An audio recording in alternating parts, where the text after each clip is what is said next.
white coin. So e4 opens. Opening with king bound controls the center opens of light square bishop and queen from leading the sharp games. Okay, இதை e4 நாங்கள் open பண்ணுறதால நமக்கு பிஷப்ஸு queen ராணி மற்றும் night எல்லாத்தையும் open பண்ணக்கூடிய game. Next step அவரை பாருங்கள் என்ன செய்திருக்கேன்னு. ராணிக்கு நேராக இருக்கிறத புஷ் பண்ணியிருக்கிறேன். ஸோ நான் ஒரு மிஸ்டேக் விட்டுருக்கேன். நான் ராணி பக்கம் இருக்கிறது தான் வெட்டி இருக்கணும். நான் ராஜாவின் உள்ள பக்கம் வெட்டியிருக்கேன், தப்புன்னு சொல்லுது. That's right. ஏன்னா நான் மறுபடியும் ராணி பக்கம் இருக்கிறத வெட்டினேன்னு வச்சுக்கோங்க. பிளாக் ராணியால் என்னுடைய ராணியை ஈஸியாக வெட்டிடலாம். நான் ராஜா தானே கேன்சலிங் பண்ண முடியாது. அப்போ என்னுடைய பிளண்டர் மிஸ்டேக் இது தான். ஸோ வெட்டும்போது ராணி பக்கம் தான் வெட்டணும், ராஜா பக்கம் வெட்டக்கூடாது. ஓகே, நெக்ஸ்ட்டு இப்போ நான் செக் சொல்லியிருக்கிறேன். ஆனால் நான் செக் சொல்லியிருக்கக்கூடாது. என்ன செய்திருக்கணும், வெட்டி இருக்கணும். இந்த பிளாக் குயினை வெட்டியிருந்தால் அவருக்கு ப்ரெஷர் வந்திருக்கும். ஆனால் அவர் அவர் பிஷப்பை வச்சு நம்முடைய நைட்டை அடிச்சிருந்தா நான் வெட்டணும். என்னுடைய ஸ்ட்ரக்சர் கொலாப்ஸ் ஆகும்ன்றதுக்காக நான் அது செய்யலை. ஆனால் அது பிழை. நம்ம ஃப்ரீயாக வர்ற ஒரு பானை விட்டது நமது பிழை. ஓகே, நெக்ஸ்ட்டு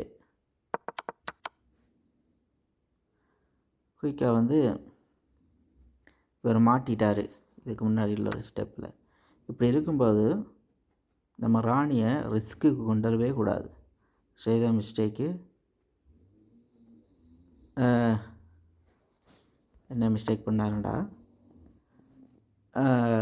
செக் வச்சார். நான் உடனே என்ன செய்தேன், அவர் பானை விட்டு கொடுத்தேன். அவர் நம்பிட்டார், கன்வின்ஸ் ஆகிட்டார், பானை எடுத்துட்டார். பானை எடுத்து நம்முடைய கரெக்டான ரேஞ்சில் மாட்டிட்டார். எதுக்கு, நைட்டுக்கு. அதனால் பாருங்கள் ஆப்பு விழுந்துச்சு. Okay, free queen. ஓகே, இப்படி தான் மாட்டிக்கிறது. ஸோ நாங்கள் குயினை தனியாக ஒரு ஏரியாக்குள்ளே கொண்டு வரக்கூடாது. அது மட்டும் இல்லை, கொஞ்சம் முன்ன பின்ன அதை ரிலீஸ் பண்ணி எங்கேயாவது செக் வச்சா நம்ம காயின் மாட்டுமான்றதை எப்போவுமே பார்க்குறது தவறக்கூடாது. பின்னில் இருக்கிறோமா என்று பார்க்கணும்.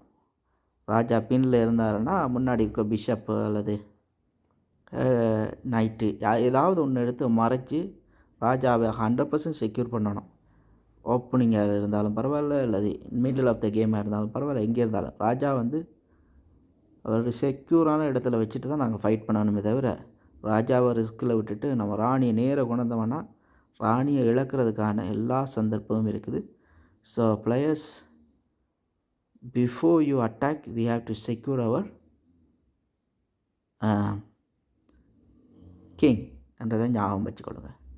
தேங்க்யூ. இந்த வீடியோ பிடிச்சிருந்தா சப்ஸ்கிரைப் பண்ணுங்கள், லைக் பண்ணுங்கள், உங்கள் ஃப்ரெண்ட்ஸ் எல்லாம் ஷேர் பண்ணுங்கள். தேங்க்யூ.